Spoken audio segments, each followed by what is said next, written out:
சில வசனங்களை தியானித்து நான் இந்த ஆராதனையை நான் முடிக்க விரும்புகிறேன். என்னோடு எடுத்துக்கொள்ளுங்கள்.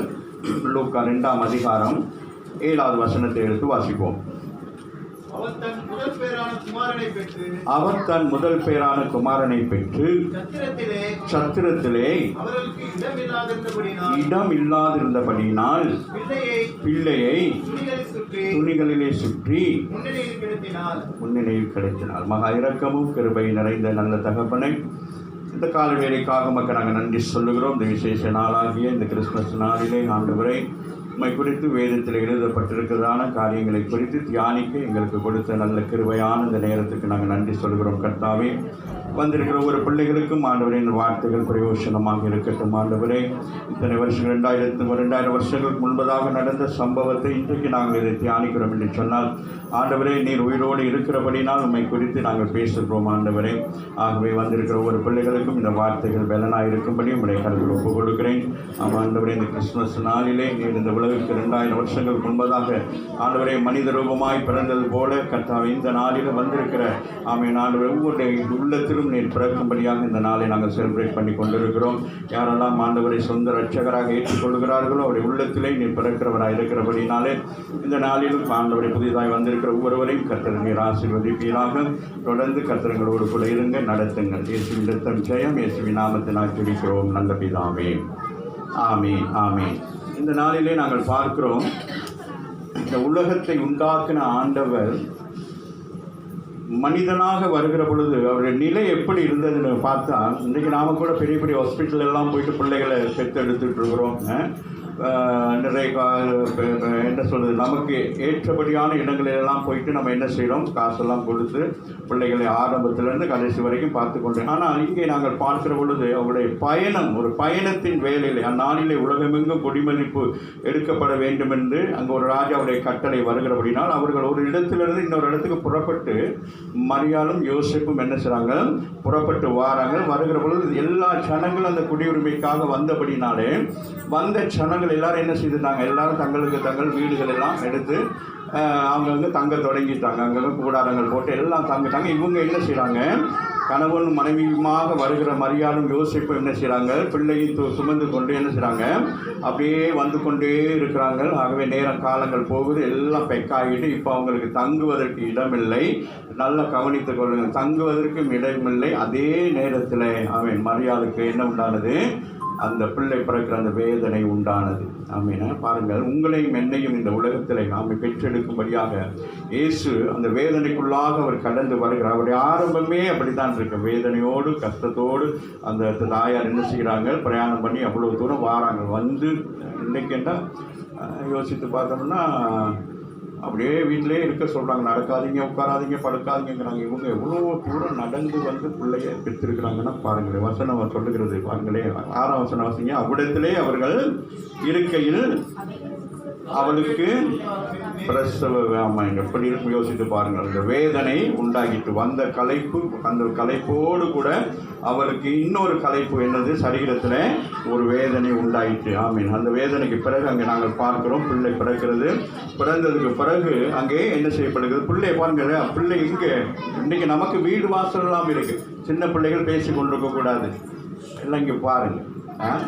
அப்போ நமக்கு வீடு வாசல்கள் இருக்குது, நமக்கு எல்லாம் பாருங்கள். நம்ம ஆண்டவராக இயேசு நல்லா கவனித்துக் கொள்ளுங்க. நம்ம இன்றைக்கு நாங்கள் இவ்வளவு தூரம் செலிப்ரேட் பண்ணுகிற நம்ம ஆண்டவருடைய நிலை எங்கன்னு பாருங்கள். அவர் அந்த வசனத்தின் கடைசி பகுதி சொல்கிறது, அவர் எங்கே போட்டிருக்கிறாங்கன்னா, பிள்ளையை பிள்ளையை துணியிலே சுற்றி முன்னிலையிலே போட்டிருக்கிறாங்க.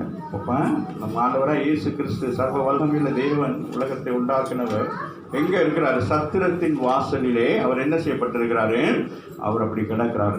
அடுத்த வசனம் வாசிப்போம். அப்பொழுது அந்த நாட்டிலே மேய்ப்பர்கள் வயலில் தங்கி ராத்திரியிலே தங்கள் மந்தையை காத்துக் கொண்டிருந்தார்கள். அவ்வேளையில் கர்த்தருடைய தூதன் அவர்களிடத்தில் வந்து நின்றார். கர்த்தருடைய மகிமை அவர்களை சுற்றிலும் பிரகாசித்தது.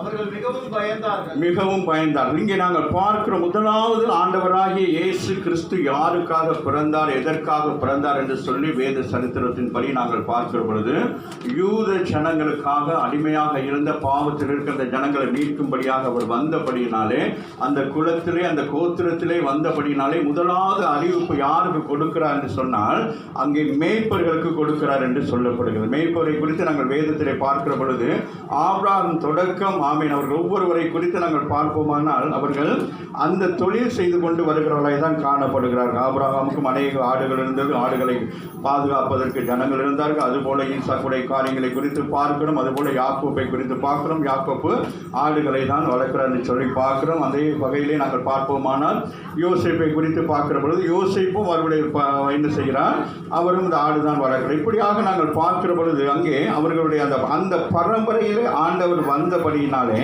இப்போ நமக்கு நம்ம வீட்டில் ஒரு பிள்ளை பிறக்குன்னா யாருக்கு முதலாவது அறிவிப்போம்? நம்ம யாருக்கு அறிவிப்போம்?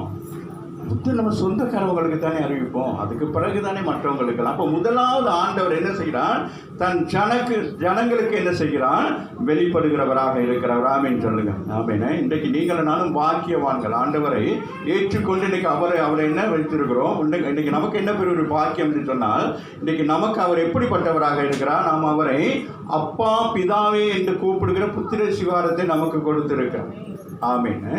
யூதர்களுக்கு அவர் கடவுளாக தான் இருக்கிறார், மேசியாவாக தான் இருக்கிறாரே தவிர நமக்கு பெரிய ஒரு அதிகாரம் என்ன இருக்கிறது, அவரை தகப்பன் ஸ்தானத்தில் வைத்து பார்க்கிற நமக்கு ஒரு ஸ்லாக்கியத்தை கொடுத்திருக்கிறார். அவர்கள் ஆமீன் கடவுள் என்று தான் சொல்லுவார்கள், எகோவா என்று தான் சொல்லுவார்களே அண்டி, மேசியா என்று தானே சொல்லுவார்களே அண்டி, நம்மை போல அல்ல. ஆமீன். அதிலேயும் அநேகருக்கு அந்த அவர் மேசியா என்று நம்பாதபடியான ஒரு காலகட்டங்களாகவும் இருக்கிறது. ஆகவே அருமையான பிள்ளைகளை, அப்போ பாருங்க, முதலாவது ஆண்டவர் யாருக்கு வெளிப்படுகிறான்னு சொல்லி பார்த்தால் தன் ஜனங்களுக்கு, தன்னுடைய கோத்திரங்களுக்கு. அதில் பார்த்தோம்னா அந்த கோத்திரங்களுக்குள்ளாக அவர்களை குறித்தெல்லாம் சொல்லப்படுகிறதை குறித்து நாங்கள் பார்க்கிறோம். வாசிங்கள், அதை தொடர்ந்து வாசிப்போம். அவர்களை நோக்கி பயப்படாதிருங்கள். இந்த காலை வேளையில வந்திருக்கிற உங்களுக்கும் ஆண்டவருடைய இந்த பிறப்பிலே உள்ள ரகசியம், ஆமென், ஆண்டவராகிய இயேசு பிறந்தது நிமித்தம் நமக்கு என்ன இருக்கக்கூடாது இனிமே. ஆமீன். இதுவரைக்கும் இருளில் இருந்த ஜனங்களுக்கு ஒரு பெரிய வெளிச்சம் உண்டானது என்று சொல்லி ஏசாயா தீர்க்கதரிசி சொல்லுகிறார். அதை மத்திய அதிகாரத்தில் பார்க்கிறோம். ஆகவே இந்த தேவதூதன் வந்தோட முதல் என்ன சொல்லுகிறார், பூமியில் இருக்கிற ஜனங்களை பார்த்து, அந்த மேய்ப்பர்களை பார்த்து சொல்லுகிறார். என்ன சொல்லுகிறார், தேவதூதன் அவர்களை நோக்கி பயப்படாதிருங்கள். எல்லா ஜனத்துக்கும், யூதர்களுக்கு மாத்திரமல்ல, இஸ்ரவேலர்களுக்கு மாத்திரமல்ல, இன்றைக்கு கர்த்தருடைய வார்த்தை கேட்டுக்கொண்டிருக்கிற அநேகருக்கும் அன்றைக்கே தீர்க்க தரிசனமாக சொல்லப்படுகிறது. என்ன சொல்லப்படுகிறது, இயேசு பிறக்கிறது. ஆமீன். ஒரு குறிப்பிட்ட ஆட்களுக்கு மாத்திரமல்ல, ஒரு குறிப்பிட்ட சாராருக்கு மாத்திரமல்ல, யூதர்களுக்கு மாத்திரமல்ல, இஸ்ரவேலர்களுக்கு மாத்திரமல்ல. ஆமீன். அதை சுற்றி அல்ல, இங்கே சொல்லப்படும் எல்லா ஜனத்துக்கும் மிகுந்த சந்தோஷத்தை உண்டாக்கும் நற்செய்தியை கொண்டு வருகிறேன். இந்த காலை வேலையில இன்றைக்கு இவ்வளவு சந்தோஷமா இந்த சபையை பார்க்கல, எவ்வளவு ஆச்சரியமா இருக்கு இல்லையா? நேற்றெல்லாம் இந்த வேலைகள் எல்லாம் செய்து அழகாக எல்லாம் டெக்கரேஷன் பண்ணியிருக்கிறோம். காரணம் என்ன, நீங்க எல்லாம் சந்தோஷமா இந்த இடத்துக்கு வர வேண்டும். வராமின்னு சொல்லுங்க. இதெல்லாம் பார்த்தோன்னா உங்களுக்கு எல்லா கவலையெல்லாம் மறந்து போடுவோம். உங்க எல்லாருக்கும் என்ன இருக்கும், நம்மளும் அடுத்த முறை என்ன செய்வோம், வீட்டிலேயே டெக்கரேஷன் பண்ணி கொள்வோம். வீட்டில் நான் பார்த்தேன், ஒரு சின்ன பிள்ளை ஒன்று வந்துச்சுக்கா, சென்டர் கிராஸ் மாதிரியே வந்துருச்சு, வீட்டில இருந்தே அது வந்துருச்சு. ஆமேனா, பார்க்க எனக்கு சந்தோஷமா இருந்துச்சு. ஆமேன். அப்ப பாருங்க, அப்ப எல்லாரும் உள்ளத்துல எங்கோ ஒரு இடத்துல என்ன செய்கிறார் ஆண்டவர், உள்ளத்துல எல்லாரும் உள்ளத்திலும் மேய்ச்சி என்ன செய்திருக்கிறார், பிறந்திருக்கு. ஆகவே தான் இன்றைக்கு ஜாதி மத மொழி எதுவுமே இல்லை. எல்லாரும் பார்த்தாலும் விஷ் பண்றாங்க. நிறைய பேர் எனக்கு விஷ் பண்றாங்க. ஆமேன். அவங்க சர்ச்சுக்கு போனவங்களா இல்லை அல்ல, ஆனாலும் அவங்களுக்கு சந்தோஷமா இருக்கு. அவன் எப்பயும் கிறிஸ்துமஸ் அப்படின்னு சொல்ற நேரம் அவங்க என்ன சொல்றாங்க, இயேசு எனக்குள் பிறந்திருக்கிறார் அப்படிங்கிறத அவங்க என்ன செய்றாங்க, மறைமுகமாக சொல்லுகிறார்கள். ஆமீன் சொல்லுங்க. ஆகவே பாருங்க, எல்லாருக்கும் சந்தோஷம். ஆமீன். ஒருத்தர் ரெண்டு பேருக்கு அல்ல. ஆமீன். அவர்கள் எல்லாருக்கும் சந்தோஷம் உண்டாகும்படியான என்ன செய்தி, குட் நியூஸ், நற்செய்தி. ஆமீன். இதுவரைக்கும் அவர்கள் போராடி இருந்த ஜனங்களுக்குள்ளே ஒரு பெரிய ஒரு காரியம் என்னன்னு கேட்டால், ஆண்டவராகிய இயேசு கிறிஸ்து இந்த பூமியில பிறப்பதுதான் நற்செய்தி. ஆமீன் சொல்லுங்க. உங்கள் வாழ்க்கையில் என் வாழ்க்கையில் இயேசு பிறந்தால் மாத்திரம்தான் அவரை குறித்து நாங்கள் என்ன சொல்ல முடியும், மற்றவர்களுக்கு நன்மையாக சொல்ல முடியும். நம்முடைய வாழ்க்கையை எடுத்துக்கொண்டோம்னா நம்முடைய வாழ்க்கையில் நடக்கிற பிரச்சனைகளை சொன்னால் அடுத்தவங்க மயங்கி தொப்படி கீழே விழுந்துருவாங்க. அப்படிப்பட்ட பிரச்சனைகள் இருக்கிற நமக்கு இயேசு பிறந்த வழியினால நம்ம என்ன செய்கிறோம், எவ்வளோ பெரிய பிரச்சனைகள் வந்தாலும் நாம் என்ன செய்கிறோம், அவைகளை சமாளித்து கொண்டு அதை என்ன செய்கிறோம், சுதந்திரித்து கொண்டு நாங்கள் சந்தோஷமாக இருக்கோம். காரணம் என்ன, இயேசு நம்முடைய வாழ்க்கையில அவர் என்ன இருக்கிறார், இணைந்து இருக்கிறவராக இருக்கிறார். வாசிங்க மகன். இந்த கர்த்தராகிய கிறிஸ்து என்னும் இரட்சகர் உங்களுக்கு தாவீதின் ஊரிலே பிறந்திருக்கிறார். சொல்றார், தூதன் வந்து சொல்றார், இன்று கர்த்தராகிய கிறிஸ்து என்னும் இரட்சகர் பூமியிலே யாவரை ரட்சிக்கும்படியாக ஒருவர் எங்கே பிறந்திருக்கிறார், தாவீதினுடைய ஊரிலே பிறந்திருக்கிறார் என்று சொல்லி. அப்போ அவங்கெல்லாம் அவங்கெல்லாம் அந்த இதில் இருக்கிறாங்க, அவங்கெல்லாம் அந்த மேய்ப்பர்கள்லாம் வயல்வெளியிலே தூங்கிக்கிட்டு இருக்கிற நேரத்தில் நடக்கிற ஒரு சம்பவம். வாசிங்க மகன்.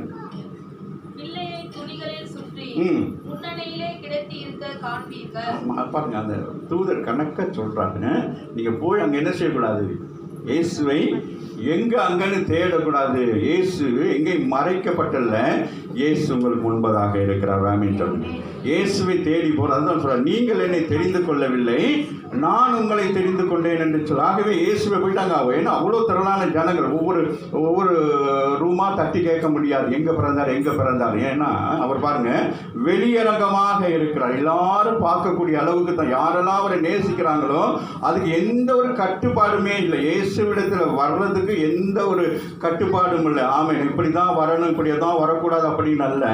இயேசுவை நேசிக்கிற நம்ம எல்லாரும் என்ன செய்யலாம், முழு மனதோடு கூட அவரிடத்தில் வருகிற பொழுது அவர் நம்மளை ஏற்றுக்கொள்கிறவராக இருக்கிறார். பாவத்தோடு கூட நம்ம வருகிற பொழுது அவர் நம்ம என்ன செய்கிறார், அவர் சுத்திகரிக்கிறவராக இருக்கிறார். எப்படிப்பட்டவங்களாக இருந்தாலும், நாம் எவ்வளோ பெரிய ஒரு துன்மார்க்கனாக இருந்தாலும், எவ்வளோ பெரிய பல கொலைகள் செய்தவனாக இருக்கலாம், எல்லாராலும் வெறுக்கப்பட்டவனாக இருக்கலாம், விபச்சாக்காரனாக இருக்கலாம், ஆனாலும் இயேசுவிடத்தில் வருகிற பொழுது அவர் வந்து மனுஷர்கள் பார்க்கிற போல அவனை பார்க்கறதில்லை. அவர் அந்த இருதயத்துக்குள்ள இருக்கிற அந்த அந்த மனம் திரும்புதலை மாத்திரம்தான் அவர் பார்க்கிறவராக இருக்கிறவர். ஆமீன் சொல்லுங்க. இப்போ நமக்கு ஒரு மனம் திரும்புதல் வந்தாலே போதும், அவருக்கு அது ஒரு அதுக்கு மறுபேச்சு கேட்க மாட்டார். நீ எப்படியெல்லாம் செஞ்சியா, இனிமேல் செய்யாதெல்லாம் ஒன்றுமே சொல்ல மாட்டார். ஒரு மனுஷன் 38 வருடங்கள் அவன் பெதஸ்தா குலத்தில் இருக்கிறான், அவனை பார்த்து ஆண்டவர் சுகமாக்குகிறான். அதற்கு பிறகு அவனை தேவாலயத்தில் பார்க்கிற நேரம் சொல்லுகிறார், இனிமே நீ என்ன செய்யக்கூடாது, பாவம் செய்யக்கூடாது அப்படின்னு சொல்லிக்கிறாங்க. தனியாக கூப்பிட்டு சொல்கிறாரு. நம்மளாக இருந்தால் என்ன செய்வோம், ஒரு விஷயம் சொல்லிட்டா ஊரே சொல்லிடுவோம் இல்லையா. அங்கே இயேசு சொல்லுகிறார், இனியும் நீ பாவம் செய்யாதே அப்படின்னு சொல்லி. ஏன்னா அவன் ஆண்டவரை ஏற்றுக்கொண்டபடி. நான் வாசிங்க மகன். இதுவே உங்களுக்கு ஒரு அடையாளம். நீங்கள் போய் அங்கே தேடிக்கொண்டிருக்க தேவையில்லை. இயேசு எப்படி இருக்கிறான், துணியிலே சுற்றப்பட்டு அங்கே கிடக்கிறார் என்று சொல்லி.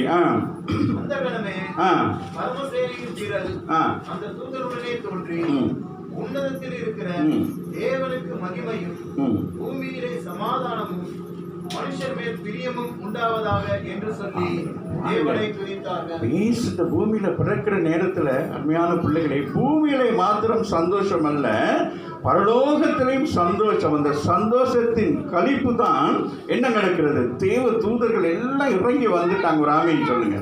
பூமியில இருளுக்குள்ளையும் பாவத்துக்குள்ளையும் உபச்சாரத்துக்குள்ளையும் கொள்ளையிலும் வாழ்ந்த ஜனங்களுக்கு ஒரு பெரிய நம்ம பார்த்துக்கொள்ளுமே. ஒரு புதுசாக ஒரு அமைச்சர் வர்றாரு, ஒரு எலெக்ஷனுக்கு பிறகு ஒரு தலைவர் வருகிறார். நமக்கு பிரியமான ஒரு தலைவராக இருந்தால் நமக்குலாம் எப்படி இருக்கும், எல்லாருக்கும் சந்தோஷம். அதுபோல ஒரு தலைவர் தான் அவர் இந்த பூமியில பிறக்கிறார் என்று சொன்ன உடனே அவ்வளவு சந்தோஷம். யாருக்கு, தேவ தூதர்களுக்கெல்லாம் சந்தோஷம்.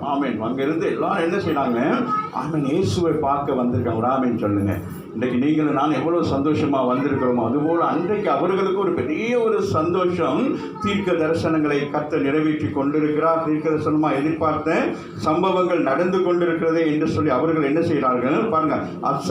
அந்த வசனத்தை வாசிங்க. அந்த சனமே பரமசேனையின் திரள் அந்த தூதனுடனே தோன்றி ஆமென் உன்னதத்தில் இருக்கிற தேவனுக்கு மகிமையும் பூமியிலே சமாதானம். உன்னதத்தில் இருக்கிற தேவனுக்கு என்ன உண்டாகணும், இயேசு பிறக்கப்படினால் என்ன உண்டாகிறது, மகிமை உண்டாகிறது. ஏன் மகிமை உண்டாகிறது, அவர் பிறக்கிறதுனால் ஒரு மனுஷன் ரட்சிக்கப்படுகிறான். ஒரு ஆமீன் சொல்லுங்க.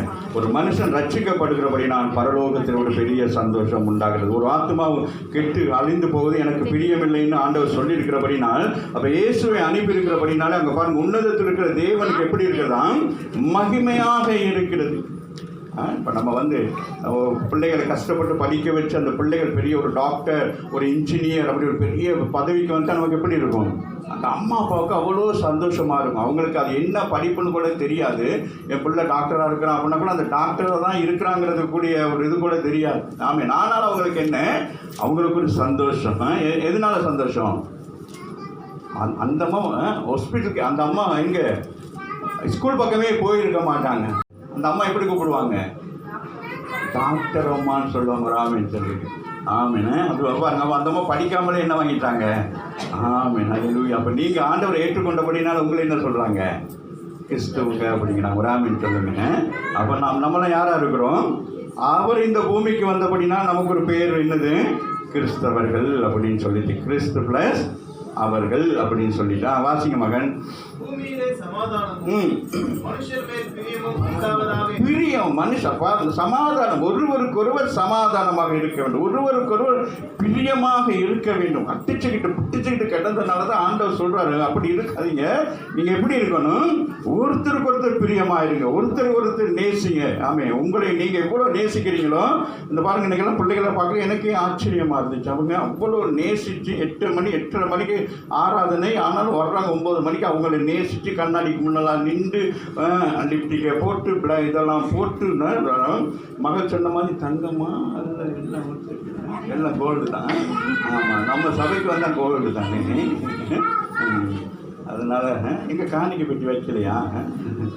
ஆமீன. அப்போ பாருங்களேன் எவ்வளோ என்ன சந்தோஷமாக இயேசு பிறந்திருக்கிறார் அப்படின்னோடனே அவ்வளோ சந்தோஷமாக அவங்க வராங்க. அதை தான் ஆண்டவர் சொல்லுகிறாரு, பூமியில் என்னவா இதுவரைக்கும் இல்லாத ஒரு சமாதானம். ஒரு ஆமீன் சொல்லுங்க. நம்முடைய வாழ்க்கையில் பாருங்க, இதுவரைக்கும் இல்லாத ஒரு சமாதானம். இப்போ என்னுடைய வாழ்க்கையெல்லாம் எடுத்துக்கொண்டா இன்றைக்கு நான் இவ்வளோ சந்தோஷமாக இருக்கிறேன், நாமே சமாதானமாக இருக்கேன். காரணம் என்னன்னு கேட்டால், ஆமே அவர் நம்மோடு கூட இருக்கிறார். ஆமே. அடுத்தது பாருங்க, பிரியம் உண்டாவதாக என்று சொல்லி தேவனை துதித்தார்கள். அவர்களை விட்டு பரலோகத்துக்கு போன பின்பு மேய்ப்பர்கள் ஒருவரை ஒருவர் நோக்கி, நாம் பெத்லகேம் ஊருக்கு போய் நடந்ததாக கர்த்தரால் நமக்கு அறிவிக்கப்பட்ட இந்த காரியத்தை பார்ப்போம் வாருங்கள் என்று சொல்லி. ஆமென். அல்லேலூயா.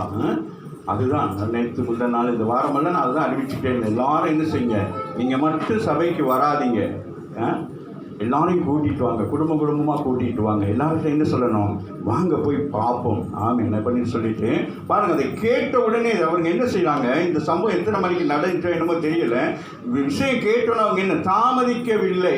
ஏன்னா நம்ம தாமதிக்கிற ஒவ்வொரு நிமிஷத்திலும் நாம் சமாதானத்தை இழந்து போகிறோம். நம்ம பூமியில் ஆண்டவர் சொன்ன அந்த வார்த்தையை நம்ம அப்படியே மறந்துட்டு பேசாமல் இருந்துட்டா நம்முடைய வாழ்க்கையில் அந்த சரியான ஒரு நிலைமைக்கு வராதுமா போயிடும். அதனால அவங்க என்ன செய்றாங்க, உடனே அந்த காரியத்தை அவங்க என்ன செய்கிறாங்க, பிரகடனப்படுத்தும்படியாக அவர்கள் புறப்பட்டு வருகிறார்கள். வாசிங்க மகன். மேய்ப்பர்கள் ஒருவரை ஒருவர் நோக்கி, நாம் பெத்லகேம் ஊருக்கு போய் நடந்ததாக கர்த்தரால் நமக்கு அறிவிக்கப்பட்ட இந்த காரியத்தை பார்ப்போம் வாருங்கள் என்று சொல்லி தீவிரமாக வந்தாங்க. அப்படின்னா எப்படி தீவிரமாக வரணும்? என்னது என்னமா ஃபாஸ்ட்டாக நீங்களாம் வருவீங்களே சர்ச்சுக்கு, அந்த மாதிரி ஃபாஸ்ட்டாக வர்றாங்க. போயிட்டு யாரும் இல்லைங்க அங்கே அப்படி சொல்லிட்டு என்ன செய்கிறாங்க, ஒரு நல்ல செய்தியை சொல்கிறதுக்கு நம்ம என்ன செய்யணும்? ஆமாம், என்ன செய்யணும்? தீவிரித்து வருவோம் இல்லையா? ஸ்கூலில் பிள்ளைகள் பாஸ் ஆகிட்டு எப்படி வருங்க, வீட்டுக்கு வரையில் எப்படி வருங்க? வீட்டு வாசல் கூட வரமாட்டாங்க. என்ன சொல்லுங்க? என்னம்மா, அம்மா பாஸ் ஆகிட்டோம், அப்பா பாஸ் ஆகிட்டோம். அந்த மாதிரி ஒரு சந்தோஷமான ஒரு நிகழ்ச்சி தான் இவங்க கேள்விப்பட்டு வாராங்க. வந்து வாங்க, வாசிங்க மகள்.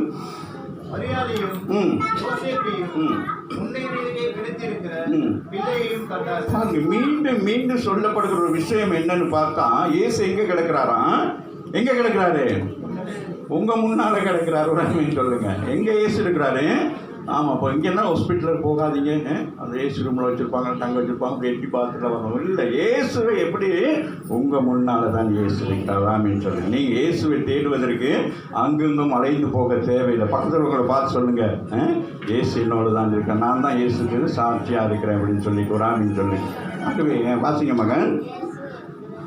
முன்னணியிலே கிடைத்திருக்கிற பிள்ளையையும் கண்டார்கள். கண்டு அந்த பிள்ளையை குறித்து தங்களுக்கு சொல்லப்பட்ட சங்கதியை பிரசித்தம் பண்ணினார்கள். மேய்ப்பராலே தங்களுக்கு சொல்லப்பட்டதை கேட்ட யாவரும் அவைகளை குறித்து ஆச்சரியப்பட்டார்கள். எல்லாருக்கும் ஒரு ஆச்சரியம். ஒரு ஆமீன் சொல்லுங்க.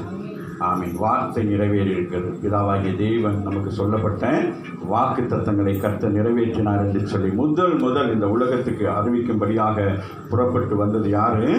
மேய்ப்பவர்கள் வந்தார்கள் என்று சொல்லி பார்க்கிறோம். அடுத்த ஒரு காரியத்தை சொல்லி நான் முடிக்க விரும்புகிறேன். என்னோடு எடுத்துக்கொள்ளுங்கள். மத்திய அதிகாரத்தில்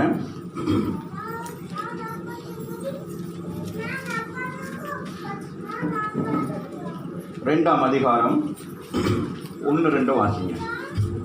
ஏரோது ராஜாவின் நாட்களில் யூதேயாவில் உள்ள பெத்லகேமிலே இயேசு பிறந்த பொழுது கிழக்கிலிருந்து சாஸ்திரிகள் எருசலேமுக்கு வந்து இப்ப முதலாவது தன்னுடைய ஜனங்களுக்கு, தன்னுடைய கோத்திரங்களுக்கு, தன்னை சார்ந்தவர்களுக்கு முதலாவது அறிவிக்கிறார் ஆண்டவர் தன் பிறந்ததை. இரண்டாவது என்ன செய்கிறார்? உத்தியோகபூர்வமாக என்ன செய்கிறார்? உலகுக்கு அறிவிக்கும்படியாக என்ன செய்கிறார்? பல தேசங்களிலிருந்து வருகிற பாருங்க, கிழக்கத்திலிருந்து சாஸ்திரிகள் அப்படின்னு சொல்லப்படுகிற பொழுது எல்லா நாடுகளிலிருந்து இந்த செய்தியை கேட்டு என்ன செய்தார்கள்? அந்த இடத்துக்கு வந்தார்கள். ராமின்னு சொல்லுங்க. அப்ப இயேசுடைய முதல் பிறப்பு யாருக்கு? அவர் யாருக்காக பிறந்தார்? இந்த பூமியில இஸ்ரவேலர்களுக்காக பிறந்தார். ஆமீன். இரண்டாவது தான் என்ன நடந்தது? புறஜாதிகளாகிய உங்களுக்கும் எனக்கும் வெளிப்பட்டார். ஆகவே இன்றைக்கு அவர்களை விட நீங்களே நானும் யாராக இருக்கிறோம்? பாக்கியவான்களாக இருக்கிறோம். ஆமீன். அவரை யாரு என்ன கலர்னு கூட நம்ம பார்த்ததில்லை. ஆனால் நாங்கள் விசுவாசித்து என்ன செய்கிறோம்? ஆண்டவரை ஆமீன் சொந்த ரட்சகராக ஏற்றுக்கொள்ளும். அப்போ முதலாவது நாங்கள் பார்க்கிறோம் தன்னுடைய ஜாதி ஜனங்களுக்கு வெளிப்படுகிறார். இரண்டாவது நாங்கள் பார்க்கிறோம் உலகம் முழுவதுக்கும் இந்த இயேசு கிறிஸ்து பிறந்திருக்கிறார் என்பதை என்ன செய்ய வேண்டும்? அறிவிக்க வேண்டும் என்று சொல்லி அங்கே இரண்டாவது ஜனங்கள் வருகிறாங்க. அதை தான் குறித்து அங்கே நாங்கள் பார்க்கிறோம். கிழக்கத்திலிருந்து சாஸ்திரிகள் எருசலேமுக்கு வந்து யூதருக்கு ராஜாவாக பிறந்திருக்கிறவர் எங்கே? கிழக்கிலே அவருடைய நட்சத்திரத்தை கண்டோம். ஆமாம். இப்போ அங்கே பார்க்கிறோம். அங்கே என்ன கிடைச்சி? அங்கே என்ன மேய்ப்பருக்கு என்ன சொல்லப்பட்டது? அங்கே குழந்தை. மேய்ப்பருக்கு என்ன சொல்லப்படுகிறது? குழந்தை சுத்தி கிடக்கும். இங்கே யாரா? ராஜா. அவராமின்னு சொல்லுங்க. யூதருக்கு ராஜா, உங்களுக்கும் எனக்கும் அவர் ராஜா. அவராமின்னு சொல்லுங்க. இப்போ இங்கே பாருங்க, அரசபூர்வமான ஒரு சட்ட அதிகாரம். ஆமீன். இப்போ அதனால தான் அந்த ராஜாவுக்கு பயம் உண்டாயிட்டு. ஆமீன். சொன்னபடி ஆண்டவர் இந்த பூமியை ஆளும்படியாக ஆண்டவர் வந்துட்டார். அவ பாருங்க அப்போ எப்படி வந்திருக்கிறாரு? அப்போ சாஸ்திரிகளுக்கு சொல்லுகிற பொழுது தன்னை எப்படி ஆண்டவர் வெளிப்படுத்துகிறான்? ஒரு ராஜாவாக வெளிப்படுத்துகிறார். அவராமின்னு சொல்லுங்க. வாசிங்க மகள். அவருடைய நட்சத்திரத்தை கண்டு அவரை பணிந்து கொள்ள வந்தோம் என்றார். இப்போ பணிந்து கொள்ள வர்றாங்க. அப்போ அவங்களுக்கு வந்து தூதர்கள் வந்து சொல்றாங்க, இங்கே வந்து நட்சத்திரத்தின் மூலமாக. ஆமீன். கடந்த நாள் எத்தனை பேர் பார்த்தீங்க நட்சத்திரத்தை? கடந்த நாட்கள் 800 வருஷங்களுக்கு பிறகு வந்துச்சு நட்சத்திரங்கள். யார் சரி பார்த்தீங்களா? Very good. பார்த்துருக்கீங்களே. நிறைய பேர் என்கிட்ட கேட்டாங்க நட்சத்திரம் இப்போ பார்த்தா ஃபோட்டோ பிடிச்சி அனுப்புங்கன்னா சரி அப்படின்னு சொல்லிட்டு நம்ம வீட்டுக்கு முன்னால் ஒரு ஸ்டார் இருந்துச்சு, அதை ஃபோட்டோ பிடிச்சி அனுப்பிவிட்டேன். வேறு என்ன செய்கிறது? அவங்களோட ஆசையும் நிறைவேற்றுவேன். நம்மளை கேட்டால் நம்ம என்ன செய்ய முடியும்? அப்போ நான் சொன்னேன் சரி அப்படின்னு சொல்லிட்டு. ஆமீன். அதுபோல் கர்த்தர் நல்லவராக இருக்கிறார். வாசிங்க. ஏரோது ராஜா அதை கேட்ட பொழுது அவனும் அவனோடு கூட எருசலேம் நகரத்தார் அனைவரும் கலங்கினார்கள். அவன் பிரதான ஆசாரியர். சரிம்மா. இப்போ எல்லாருக்குமே ஒரு பயம் உண்டாயிட்டு. ஆமாம். இயேசுவன் அங்கே இயேசு பிறந்த உடனே இப்போ இயேசு பிறக்கிறதுனால பாருங்க, ஏழ்மையானவர்கள், கஷ்டப்பட்டவர்கள், இப்படிப்பட்டவங்களுக்கெல்லாம் என்ன உண்டாகிறது? ஒரு சந்தோஷம், ஒரு சமாதானம், ஒரு பிரியம் அப்படின்னு. இங்கே ஆமீன். இங்கே ராஜா. அப்போ பாருங்க அவர் ராஜா. இப்போ உங்களுக்கு உலகத்தில் உள்ளவங்களுக்கு என்ன உண்டாகிறது? அரசர்கள், அரசாட்சி உள்ளவர்களுக்கெல்லாம் என்ன உண்டாகிறது? ஆண்டவரை குறித்ததான ஒரு பெரிய ஒரு பயம் உண்டாகிறது. ஆகவே தான் இன்றைக்கு தேசங்கள்லாம் பல விதமான பிரச்சனைகள்லாம் வருவதற்கெல்லாம் காரணம் என்னன்னு கேட்டால் அவருடைய ஆள்கை அவ்வளோ மிக மகத்துவமான ஒரு ஆள்கை. ஆகவே இந்த உலகத்தில் ஆளுகை செய்கிறவருடைய ஆளுகை ஆமீன் அவருடைய ஆளுகை வந்துச்சுன்னா இந்த ஆளுகை எல்லாம் என்ன செஞ்சிடும், எல்லா ஜனங்களும் அவர் பக்கம் போயிட்டு அப்புறம் இங்கே எலெக்ஷன் வைக்க தேவையில்லை, இங்கே ஓட்டும் போட தேவையில்லை, பட்டன் தட்டவும் தேவையில்லை, எல்லாமே அழகாக நடக்கும். ஆகவே அவங்களுக்கு ஒரு பயம் உண்டாச்சு. 6ஆம் வசனத்தை வாசிங்க. யூதேயா தேசத்தில் உள்ள பெத்லகேமே, யூதாவின் பிரபுக்களில் நீ சிறியதல்ல. என் ஜனமாகிய இஸ்ரவேலே, ஆளும் பிரபு உன்னிடத்திலிருந்து புறப்படுவார் என்று தீர்க்கதரிசினால் எழுதப்பட்டிருக்கிறது என்றார்கள். ஆமென். அப்ப தீர்க்க தரிசனமாக வாசிங்க. மீகா 5:2 வாசிங்கள். எடுத்தவங்க வாசிங்க. எப்ராத்தா என்னப்பட்ட பெத்லகேமே, நீ யூதாவில் உள்ள ஆயிரங்களுக்குள்ளே சிறியதாக இருந்தும் இஸ்ரவேலை ஆள போகிறவர். கரங்களை தட்டி தேவனை மகிமைப்படுத்துங்க. பாருங்க, அப்ப ஒரு சின்ன இடமா இருந்தாலும் ஆமே, நீங்க ஒரு சின்ன வீட்டில் இருக்கலாம் ஆமே, நீங்க ஆமே உலகத்தால் ஒதுக்கப்பட்ட பிள்ளைகளாக கூட இருக்கலாம். ஆனால் ஆமே நீங்கள் யாராக கிறிஸ்துவாய் மாறினதுக்கு பிறகு நீங்க என்ன செய்றீங்க, உங்களுக்கு ஒரு ஆளுகை உண்டாகிறது. ஆமேன்னு சொல்லுங்க. அது இந்த பூமிக்குரிய ஆளுகை அல்ல. இந்த பூமிக்குரிய எலெக்ஷன் வச்சு அதுல ஆமே கவுன்சிலராக, தலைவராக, மினிஸ்டராக வர்றது அல்ல. நீங்கள் ஆமே ஆண்டவரை ஏற்றுக்கொள்ளுகிறபடினாலே நீங்க என்ன செய்றீங்க, இந்த பூமியில இருக்கிற ஆளுகைக்கு நீங்கள் வேலை செய்யல. நீங்கள் தேவாதி தேவனுடைய ராஜ்யத்தின் காரியங்களுக்காக நீங்க என்ன செய்யப்படுறீங்க, நீங்கள் அழைக்கப்பட்டிருக்கீங்க. ராமேன் சொல்லுங்க. தேவ ராஜ்யத்தை கட்டும்படியாக ராமேன் சொல்லுங்க.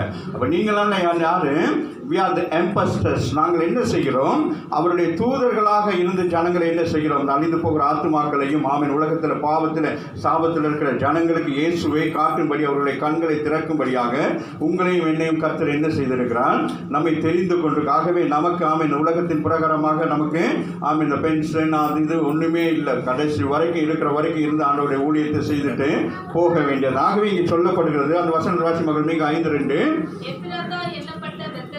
பெத்லகேமே இருந்தாலும் ஆமீன் ஆளுகிறவர் பிறந்திருக்கிறார். ஆமீன் சொல்லுங்க. அவர் ஆளுகிறவர். ஆமீன். வாசலில் கிடக்கப்பட்டிருந்தாலும் அவர் சாதாரண ஒருத்தர் அல்ல. சாதாரணமாக இருந்த உங்களையும் என்னையும் ஆமீன் ராஜாக்களாக மாற்ற, ஆசாரிகளாக மாற்றுவதற்கு அவர் இந்த பூமியிலே ஒரு தருத்திரரை போல அவர் வெளிப்பட்டார். ஆமீன். அதை குறித்து தான் நாங்கள் மீகா தீர்க்கதரிசி சொல்லுகிறார். வாசிப்போம். ஆதியாகமம் 49:10 எடுத்து வாசிப்போம்.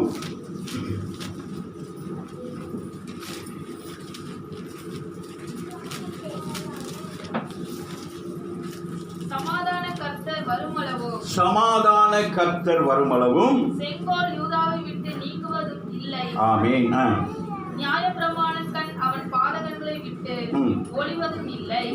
ஜனங்கள் அவரிடத்தில் சேர்வார்கள். ஜனங்கள் யாரிடத்தில் சேர்வார்கள், அவரிடத்திலே சேர்வார்கள்.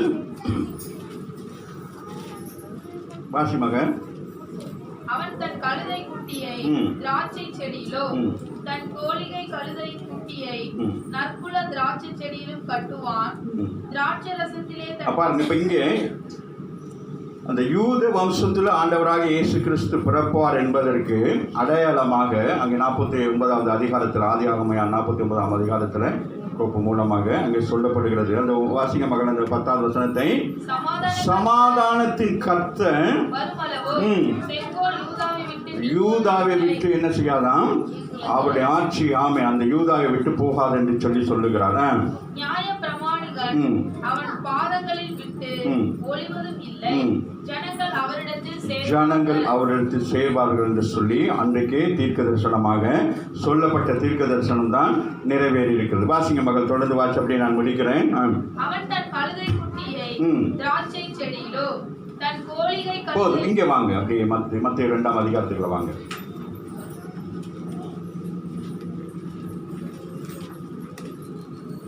10 வாசிங்க. 2:10 வாசிங்க. அவர்கள் அந்த நட்சத்திரத்தை கண்ட பொழுது மிகுந்த ஆனந்த சந்தோஷம் அடைந்தார்கள். ஆமென். அல்லேலூயா. பாருங்க, அப்ப சந்தோஷம் எதை கண்டோன்னு சந்தோஷம் உண்டானது, நட்சத்திரத்தை கண்டாங்க. பாருங்க, அப்ப கன்ஃபர்மேஷன், ஆண்டவர் சொன்ன வார்த்தை நிறைவேறுகிறபடினாலே சாஸ்திரிகள் அங்கிருந்து வருகிற பொழுது அந்த நட்சத்திரத்தை பார்த்துட்டாங்க. பார்த்தோன்னா அவங்களுக்கு பெரிய ஒரு சந்தோஷம். என்னன்னா அது ஒரு பெரிய ஒரு விஷயம், ஒரு சம்பவம் நடந்திருக்கும். அந்த சம்பவமும் தெய்வ சித்தத்தின்படி நடந்திருக்கிறது. ஆகவே வேதத்தின் பிரகாரம், தீர்க்கதரிசனத்தின் பிரகாரமாக சில சம்பவங்கள் நடந்திருக்கு. நம்ம அதெல்லாம் இப்போ பார்க்க தேவையில்லை. இப்போ நம்ம மகிழ்ச்சி, சந்தோஷம், பிரியம், சமாதானம் இப்படிப்பட்ட காரியங்களை இந்த நாளிலே நம்முடைய உள்ளத்துக்குள்ளே எடுத்துக்கொள்வோம். நம்முடைய இருதயத்துக்குள்ளே இன்றைக்கு நமக்கு என்னெல்லாம் வேணும்? சமாதானத்தை எடுத்துக்கொள்வோம், பிரியத்தை எடுத்துக்கொள்வோம், வேறு என்னத்தை எடுத்துக்கொள்வோம்? ஆனந்த சந்தோஷத்தை எல்லாம் எடுத்துக்கிட்டு தான் இங்கேருந்து நீங்கள் புறப்பட்டு போக போறீங்க. ஆகவே அதை குறித்ததான காரியங்களுக்கு நான் சொல்லி நான் முடிக்கிறேன். அவர்கள் அந்த நட்சத்திரத்தை கண்ட பொழுது மிகுந்த சந்தோஷம். நம்முடைய வாழ்க்கையில என்ன உண்டாக வேண்டும்? சந்தோஷம் இருக்கக்கூடாது. இன்னைக்கு உலகத்தில் எல்லாருக்கும் சந்தோஷம் இருக்கிறது. ஆமீன். ஆனால் ஒரு காரியத்தை அது சரிவர செய்து முடித்தவங்களுக்கு என்ன உண்டாகும்? ஒரு பெரிய ஒரு சந்தோஷம் உண்டாகும். ஒரு ஆமீன் சொல்லுங்க. ஒரு காரியம், ஒரு அச்சீவ்மெண்ட் பண்ணிட்டோம்னா அவங்களுக்கு எப்படி இருக்கும்? எப்படி அந்த பண்ணிட்டா என்ன செய்வாங்க? இப்போ பிள்ளைகள்லாம் பாஸ் பண்ணிட்டாங்க, இல்லாட்டி ஏதோ ஒரு காரியம் சக்ஸஸ் தானே என்ன செய்வாங்க? எல்லாம் சின்ன வயசுல தானே வந்தீங்க, என்னமோ அப்படியே வந்த மாதிரி இருக்கீங்க. ஒரு காரியம் என்ன செய்வ பிள்ளை? நீ என்ன செய்வ? தனியாக போயிட்டு என்ன செய்வ? ரூமுக்குள்ள போய் என்ன செய்வ? அம்மாவா இல்லையா? ஆமாம், சந்தோஷமா இருங்கள் எல்லாரும். கொஞ்சம் முகமெல்லாம் உங்கள் மட்டும் பார்த்த பிரசங்கத்தை முடிச்சிடும் போல தோணுது. ஆமாம், எப்படி இருக்கணும்? மிகுந்த சந்தோஷம். ஆமேன். அது சொல்ல முடியாது. ஆமாம், அதெல்லாம் இப்போ நாங்கள் இங்கே செய்ய முடியாது. ஆமேன். சில பேர் அப்படி டான்ஸ் ஆடுவாங்க, அப்படி செய்வாங்க, இப்படி செய்வாங்க. அப்படி நமக்கு எப்படி இருக்கும்? அவன் 26 அடித்தா நம்ம கால் முன்னுக்கு இருக்கிற ஆளை அப்படி உதப்பாங்க. ஆமாம். அந்த நாட்கள் சினிமாவுக்கெல்லாம் போகல, அங்கே எம்ஜிஆர் அங்கே அடித்தா இங்கே அடி விடுவோம். அதுதான் சந்தோஷம். மிகுந்த சந்தோஷம்னா நம்மளை என்னது, நம்மளால என்ன செய்ய முடியாது? வெரி குட், கட்டுப்படுத்த முடியாது. அப்படி ஒரு சந்தோஷம் தான் நம்முடைய வாழ்க்கையில் இந்த இயேசுவை பார்த்தபடினால் இருக்கிறாமின்னு சொல்லுங்க. மறித்திருந்தால் நான் இன்றைக்கோ நான் மறித்திருப்பேன். அவன் மரணத்தின் வாசலில் இயேசுவை நான் சந்தித்தேன். ஆகவே தான் இன்றைக்கு எனக்கு ஒரு பயங்கர சந்தோஷமாக இருக்கும். அதெல்லாம் செய்கிற நேற்று நைட்டெல்லாம் அதெல்லாம் செஞ்சுக்கிறேன்னு எனக்கு ஒரே சந்தோஷமாக இருந்துச்சு. இந்த ப்ரோக்ராம், இந்த பிள்ளைகள் செய்கிற டான்ஸ், அதெல்லாம் பார்க்கல ஒரே சந்தோஷமாக இருந்துச்சு. நம்ம இப்படியெல்லாம் வாழ்ந்தோம். ஆனால் இன்றைக்கி இயேசுவை தெரிந்து கொண்டபடினாலே இன்றைக்கி ஒரு கூட்ட ஜனத்தை பார்க்குறோம். உங்களெல்லாம் பார்க்குறேன், எல்லாரையும் பார்க்குறேன். எனக்கு ஒரே சந்தோஷம். ஒரு முறை அப்படி தான் ஒரு இடத்துல நான் போய் ஆண்டவருடைய வார்த்தை பகிர்ந்து கொள்ளும்படியாக ஒரு ஊருக்கு போயிருந்தேன். அப்போ ஊருக்கு போயிருக்க நேரம் அவங்க சொன்னாங்க, ஒரு வேறு தேசத்திலேருந்து வந்திருக்கிறாரு அவர். அப்படி ஏதோ ஒரு அனாதையை போல எனக்கு சொன்னாங்க. இவர் அங்கேருந்து வந்திருக்கிறாரு. என்னையை பார்த்தே அப்படி சொல்கிறேன், யோசிச்சு பாருங்க. அப்போ அப்படி சொன்னாங்க. அப்புறம் நான் சொன்னேன், இல்லை, பிதாவின் சித்தத்தை செய்கிறார்கள் அவர்கள் யார்? எனக்கு சகோதரர்கள். ஒரு ஆமீன் சொல்லுங்க. அவர்கள் தான் எனக்கு தகப்பன், அவர் தான் எங்களுக்கு தாய், அவர்கள் தான் எனக்கு உறவு. அதுபோல இந்த தேசத்தில் ஆமீன் நீங்கள் எல்லாம் உறவாக தான் இருக்கிறீங்க. எனக்கு ஒரு உறவு இருக்குன்னு சொல்லி நான் இதுவரைக்கும் உறவுகளை குறித்து நான் யோசிப்பதல்ல. ஆனால் உங்கள் எல்லாரையும் குறித்து எனக்கு காரணம் என்னன்னா, ஆண்டவர் உங்கள் மூலமாக தான் எனக்கு என்னத்தை கொடுத்திருக்கிறார். என்ன கொடுத்திருக்கிறார்? உங்கள் மூலமாக என்னத்தை கொடுத்திருக்கிறாரு? மிகுந்த சந்தோஷம். உங்கள் முகங்கள் எல்லாம் பார்க்கணும். எனக்கு எப்படி இருக்கிறது? சந்தோஷம் அல்ல, எப்படி இருக்கிறது? மிகுந்த சந்தோஷம் இருக்கு. காரணம் என்ன? இயேசு நமக்குள்ள இருக்கிறபடினால். வாசிங்க. அவர்கள் அந்த வீட்டுக்குள் பிரவேசித்து பிள்ளையையும் அதன் தாயாகிய மரியாளையும் கண்டு சாஷ்டாங்கமாய் விழுந்து அதை பணிந்து கொண்டு சொல்லப்படுகிறது. ராமன் சொல்லுங்க. மரியாதை அல்ல, அதை என்று சொல்லப்படுகிறது. ஆண்டவராக இயேசு கிறிஸ்து குழந்தையா இருக்கிற அதை தான் பணிந்து கொள்ளுகிறார். இன்றைக்கு அநேகர் நினைக்கிறபடி அல்ல. மரியாதை அவங்க வணக்கத்துக்குரியவர்கள் அல்ல. அவங்க இயேசு அவர்களுடைய வயிற்றில் பிறந்திருந்தாலும் அவர்கள் கடவுளுக்கு ஒப்பானவர்கள் அல்ல. கடவுளுடைய பெரிதான திட்டத்தை நிறைவேற்றின ஒரு ஸ்திரீ. ஆகவே தான் இந்த இடத்துல நாங்கள் ரொம்ப கவனித்துக் கொள்ள வேண்டும். இந்த இடத்துல மரியாதை யாரும் வணங்க வரவில்லை. சாஸ்திரிகள் மரியாதை பார்த்தார்கள். பார்த்து விட்டு என்ன செய்தார்கள்? அவர்களை பார்த்துட்டு ஒன்றும் பண்ணலை. யாரை விஷ் பண்ணாங்க? யாரை பார்த்தாங்க? கண்டு என்று சொல்லப்படுது. வாசிக்க இந்த வசனத்தை. சாஷ்டாங்கம் விழுந்து தங்கள் பொக்கிஷங்களை திறந்து பொன்னையோ தூப வர்க்கத்தையோ வெள்ளை போலத்தையோ அதற்கு காணிக்கையாக வைத்தார்கள். அதற்கு யாருக்கு சொல்லுங்க பிள்ளைகளா? இன்றைக்கு நீங்களும் நானும் என்ன செய்கிறோம்? நம்ம ஆண்டவர் ஆசீர்வதித்திருக்கார். அல்லேலூயா. ஆகவே நம்ம என்ன செய்கிறோம்? ஆமீன். விலைமதிக்க முடியாத ஒரு விசுவாசத்தில் நாங்கள் வாழ்ந்து கொண்டிருக்கிறோம். ஆமீன் சொல்லுங்க. ஆண்டவருக்கு நமக்கு கொடுக்கும் பொண்ணு வெள்ளி நம்ம இடத்துல கேட்கல. ஏன்னா பொண்ணு வெள்ளியெல்லாம் யாருடையது? அவருடையது. ஒரு ஆமீன் சொல்லுங்க. ஆனால் அவருடைய அந்த சிச்சுவேஷன், அவர் எப்படி இருக்கிறார்? ஒரு சாதாரண ஒரு தரித்திரத்தை போல் அந்த இடத்துல காணப்பட்டாலும் அவர் தரித்திரர் அல்ல. அவர் இந்த உலகத்துக்கு சொந்தக்காரர். அவருக்கு தான் இந்த உலகமே சொந்தம் என்பதுக்கு அடையாளமாக சாஸ்திரிகள் என்ன செய்யறாங்க? ஆமாம். இப்போ நம்ம என்ன செய்யறோம்? புள்ள பிறந்தா என்ன செய்வோம்? புள்ள பிறந்தா ஆஸ்பத்திரிக்கு என்ன செய்வீங்க? நீங்களாம் போய் பார்க்குறோம். என்ன செய்வீங்க? போயிட்டு அங்கே எதாவது தூக்கிட்டு வருவீங்களா? எதை கொண்டு போய் கொடுப்பீங்களா? சோப்பு, வேற என்ன? ஃப்ரூட்ஸா? யார் சொன்ன ஃப்ரூட்ஸுன்னு? போகாத ஆஸ்பத்திரி போகும். என்னது என்ன சொல்லுங்களேன்? பிடிமணி பின்னுக்கிறது சத்தம் வர மாட்டேங்குது. என்னது?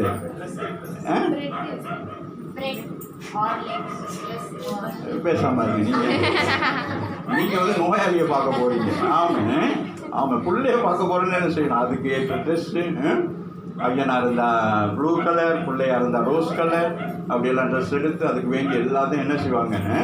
அவன் எல்லாம் கொண்டு போய் கொடுத்துட்டு என்ன செய்வாங்க? அங்கே தான் பிரச்சனையே ஆரம்பமாகும். 2 குடும்பம் வரும். அப்பா குடும்பம் வந்து உங்கள் தாத்தா மாதிரி இருக்கு அப்படின்வாங்க. அம்மா பக்கம் உள்ளவங்க அந்த ஜாடை. ஆமாம். இப்போ நான் போனேன்னா 2 பக்கம் பார்ப்பேன். பார்த்துட்டு எந்த பக்கம் மெஜாரிட்டி இருக்கோ அந்த பக்கம் பேசிட்டு வந்துடுவேன். அந்த மாதிரி இங்கே நாங்கள் என்ன செய்கிறோம்? அவர்கள் என்ன செய்கிறாங்க? பொண்ணும் வெள்ளி பாருங்க. அதுதான் நம்ம பாருங்க. ஆண்டவர் பிறந்திருக்கிறார் என்ற செய்தி கேட்டவுடனே அவர்கள் வெறுமையாக போகவில்லை. அவங்க என்ன செய்கிறாங்க? பொன்னையும் வெள்ளியை கொண்டு போய் என்ன செய்கிறாங்க? அவருக்கு முன்பதாக அங்கே வைக்கிறார்கள் என்று சொல்லி பார்க்கிறோம். அடுத்து என்ன சொல்றது? மக வாசி முடிச்சிடலாம். போதும். அந்த காணிக்கையோட போதும். வேற என்னம்மா? அதற்கு காணிக்கையாக வைத்தார்கள் என்று சொல்லப்படுகிறது. அப்போ இயேசு கிறிஸ்து இந்த பூமிக்கு பிறந்த பொழுது ஆமென், அவர் எப்படி இருந்தார்? ஒரு என்னது? ஆமாம். எப்படி? ஒரு ஏழை கோலத்தில் ஆமேங்க அவர் சத்திரத்துக்கு முன்பதாக இருக்கிறார். அடுத்து ஒரு குறிப்பிட்ட காலங்களுக்குள்ளாக எப்படி இருக்கிறார்? ஆண்டவர் எப்படி இருக்கிறார்? ஒரு ஐஸ்வர்ய சம்பதமாக மாறி இருக்கார். ஆமேன் சொல்லுங்க. நம்முடைய வாழ்க்கையும் அப்படிதான். நம்முடைய வாழ்க்கை நிலை எப்படி இருக்கிறது?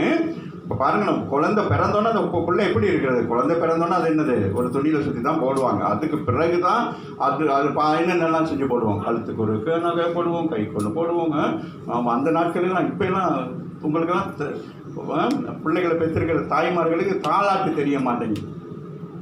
எத்தனை பேருக்கு தாலாட்டு தெரியும்? அம்மாவுக்கெல்லாம் தெரியும்னு நினைக்கிறேன் இல்லையா? ஆமாங்க. ஆமாம். அத்தை வந்து அவங்களுக்கு அரப்பவன்ல அதெல்லாம் உங்களுக்கெல்லாம் அதை எப்படி சம்பாதிக்கிற விஷயம் தெரியலை. என்ன எஸ்டர்? அப்படியா? அப்படிதான் சம்பாதிச்சிங்களா? ஆமாம். பாருங்க. அப்படி அதெல்லாம் என்னது? ஒரு சந்தோஷம். அது வீட்டுக்குள்ள என்ன ஒரு பெரிய ஒரு மகிழ்ச்சி உண்டாகிறது. ராமின்னு சொல்லுங்க. இங்கே மரியாதை வந்து ஒரு பாட்டும் பாடலை, ஆனால் இயேசுக்கு கொடுக்க வேண்டியதெல்லாம் கொடுத்தாங்க. ராமின்னு சொல்லுங்க. இயேசு உங்கள் வீட்டில் பிறக்கிற பொழுது அதுக்கு பின்பதாக என்னெல்லாம் வரும்னு வாசிச்சு முடிச்சிருவோமா? வாசிப்போம். அப்போ இயேசு பிறந்த உடனே என்ன நடக்கிறது? அதை கண்டு சாஸ்திரமாக விழுந்தாங்க. உங்களுக்கு ரெஸ்பெக்ட் பண்ணுவாங்க, உங்களை மதிப்பாங்க. கிறிஸ்துக்குள்ளாக இருக்கிற நேரம் உங்களுக்கு உலகத்தில் கொடுக்குற மரியாதை அதை விட ஒரு பெரிதான ஒரு மரியாதை. 2வது என்ன நடக்குது? பொக்கிஷங்களை என்ன செய்தாங்களா? கொடுக்குறாங்களா? அடுத்து என்னது? வாசிங்க. பொக்கிஷங்களை திறந்து பொன்னையோ வர்க்கத்தையோ வெள்ளை கோலத்தையோ அதற்கு காணிக்கையாக வைத்தார்கள். அவ்வளவுதான். இயேசு பிறந்தவனே ஆமென். மரியாள் ஒரு ஐஸ்வர்யமான ஒரு ஸ்திரியாய் மாறினார். அதனால அவங்கள ஏழைகள் நினைக்கக்கூடாது. யூதர்கள் ஏழைகளே அல்ல. ஆனாலும் இயேசு நம்முடைய வீட்டுக்கு வந்ததுக்கு பிறகு இப்போ நம்மளாம் வேலை செய்யணும், நம்மளாம் சம்பாதிக்கிறோம், நமக்கு எல்லா வசதிகள்லாம் இருக்கு. ஆனாலும் இயேசு கிறிஸ்து நமக்குள் வந்ததுக்கு பிறகு உங்களுடைய வாழ்க்கையில பார்ப்பீர்களானால் உங்களுடைய முன்னிலைமையை பார்க்கணும், உங்களுடைய பின்னிலைமை ஒரு ஆசீர்வாதமாக இருக்கிறாங்கன்னு சொல்லுங்க. அப்போ இயேசு ஒரு வீட்டுக்குள்ள வந்துட்டாலே போதும். அந்த வீட்டுக்குள்ள இருக்கிற என்னது இருள் விலகி போயிடும். அந்த வீட்டுக்குள்ள இருக்கிற கஷ்டங்கள் விலகி விலகி போயிடும். அதுக்காக இயேசு வந்துட்டான்னு சொல்லி வீட்டுக்கிட்டே உட்கார்ந்துருக்கல. இயேசு உங்கள் வேலைகள் எல்லாம் செஞ்சு கொண்டிருந்தாலும் காரியங்கள் என்ன நடந்து கொண்டிருக்கும்? இவைகள் எல்லாம் நடக்கிற நேரம் நீங்கள் ஒரு புதுமையான ஒரு அற்புதத்தை பார்ப்பீங்க, ஒரு அதிசயத்தை பார்ப்பீங்க. காரணம் என்ன? அந்த இயேசு உங்களுடைய வாழ்க்கையில் வந்ததுக்கு பிறகு உங்கள் வாழ்க்கையில் இருக்கிற எல்லா விதமான கஷ்டங்கள், துன்பங்கள், வேதனைகள் எல்லாம் மாறி என்ன நடக்கும்? உங்கள் வாழ்க்கை ஒரு செழிப்பாக மாறுவராக சொல்லுங்க. ஆகவே தான் இந்த இயேசுவை குறித்து நாங்கள் வேதத்தில் அழகாக சொல்லப்பட்டிருக்கு. அப்போ இயேசு இந்த உலகத்துக்கு வந்ததின் ஒரே ஒரு காரணம் இந்த பூமியில் இருக்கிற ஜனங்களை ரட்சிக்கும்படியாக. இன்றைக்கு நீங்களும் நானும் ஆண்டவரை ஏற்றுக்கொண்டு அவருடைய பிள்ளைகளாக மாறுகிறபடியினாலே பரலோக ராஜ்யத்தில் ஒரு பெரிய சந்தோஷம் உண்டாகிறது. காரணம் என்னன்னா, நீங்கள் இந்த பூமிக்குரியவர்கள் அல்ல, நீங்கள் எங்கே யாருக்குரியவர்கள்? நீங்கள் பரலோக ராஜ்யத்துக்குரியவர்களாக இருக்கீங்க. ஆகவே தான் பூமியிலே சமாதானம், சந்தோஷம் என்று சொல்லுகிற பொழுது அங்கே பரலோகத்திலையும் ஒரு பெரிய ஒரு சந்தோஷத்தை நாங்கள் பார்க்கிறோம். அதுபோல கிறிஸ்து நம்முடைய வாழ்க்கையிலே வருகிற பொழுது நாங்கள் நிச்சயமாக நம்முடைய ஏழ்மையை கர்த்தர் மாற்றுகிறவராக இருக்கிறார், வறுமையை கர்த்தர் மாற்றுகிறவராக இருக்கிறார், நம்முடைய கண்ணீரை துடைக்கிறவராக இருக்கிறார், வேதனைகளை மாற்றுகிறவராக இருக்கிறார். அவர் தாமே ஆண்டவராய் இயேசு கிறிஸ்து தாமே, அவர் தாமே. அதற்கு பிறகு அவர் ஜனங்களிடத்திலே சுவிசேஷம் அறிவிக்க வருகிற பொழுதெல்லாம் அவர் என்ன செய்தார்? நன்மை செய்கிறவராக அவர் சுற்றித் இருந்தார் என்று வேதம் சொல்லுகிறது. அவர் தீமையான இந்த உலகத்திலே பொல்லாத பிசாசனம் எல்லாருடைய கண்களையும் கட்டி வைத்து பாவத்திலும் பலவிதமான காரியங்களில் ஜனங்கள் அங்கலாய்த்து கொண்டிருக்கிற பொழுது இயேசுடைய சத்தத்தை கேட்டு, ஆண்டவருடைய வார்த்தை கேட்ட ஜனங்கள் மனம் திரும்பி அவருடைய வாழ்க்கையை கர்த்தர் மாற்றினார். விழாமின்னு சொல்லுங்கள். அதுபோல உங்கள் வாழ்க்கையை மாற்றும்படி தான் ஆண்டவராக இயேசு கிறிஸ்து இந்த பூமிக்கு ஒரு இரட்சகராக வந்தார். விழாமின்னு சொல்லுங்கள். அவர் யூதர்களுக்கு மாத்திரம் ராஜாவாக அல்ல, அவரை யாரெல்லாம் ஏற்றுக்கொள்கிறார்கள் அவர்களுக்கு அவர் ராஜாவாக இருந்த ஆளுகை செய்கிறவராக இருக்கிறார். ஆகவே இந்த காலை வேளையிலே கர்த்தர் நம்மோடு கூட பேசியிருக்கிறார். நான் முடிக்க விரும்புகிறேன். எல்லாரும் நாம் எளிமை நின்று கடைசியாக ஒரு ஜெபத்தை செய்வோம். நம்ம ஒருவரையும் தெரிந்து கொண்டிருக்கிறார். நான் கண்களை மூடி நாம் ஜெபம் பண்ணுவோம். எங்களை அதிகமாக நேசிக்கிற நல்ல இயேசு சுவாமி, இந்த காலை வேலைக்காக மக்கள் நாங்கள் நன்றி சொல்லுகிறோம். கர்த்தாவே, இந்த நாளை ஆண்டவரே உலகம் முழுவதும் ஆண்டவரை கர்த்தாவே செலிப்ரேட் பண்ணி கொண்டிருக்கிறது. கிறிஸ்மஸ் மாதம் என்று சொல்லி இந்த டிசம்பர் மாதம் ஆரம்ப நாள் தொடக்கம் எல்லா இடங்களிலும் எத்தனையோ சூழ்நிலைகள் இருந்தாலும் கர்த்தருடைய பிள்ளைகள் ஒன்று கூடி தேவனை ஆராதிக்க ஒரு கிருபையை கர்த்தர் கொடுத்திருக்கீங்க. இந்த நாளில் வந்திருக்கிற ஒவ்வொரு பிள்ளைகளுக்கும் ஆண்டவரை ஒவ்வொரு உள்ளத்திலும் கிறிஸ்து பிறக்க வேண்டும். எப்பொழுது ஒரு மனுஷன் ஆண்டவரை சொந்த ரட்சகரை ஏற்றுக்கொள்கிறானோ அன்றைக்கு அவனுடைய உள்ளத்திலே இயேசு பிறக்கிறார். அதுபோல பூமியிலே 2000 வருஷங்களுக்கு முன்பதாக பிறந்த இயேசு நம்முடைய வாழ்க்கையில் பிறக்க வேண்டும். அப்படி அவர் பிறக்கிற பொழுது தாமே அங்கே சாஸ்திரிகள் எப்படி கொண்டு வந்து பொன்னையும் வெள்ளியையும் கொடுத்தார்கள், அதுபோல நம்முடைய வாழ்க்கையிலும் கர்த்தர் நமக்கு இந்த பூமியிலே வைத்திருக்கிற சுதந்திரத்தை நமக்கு கொடுக்கிறவராக இருக்கிறார். ஆகிய வந்திருக்கிற ஒரு பிள்ளைகளையும் கர்த்தர் ஆசீர்வதிங்க.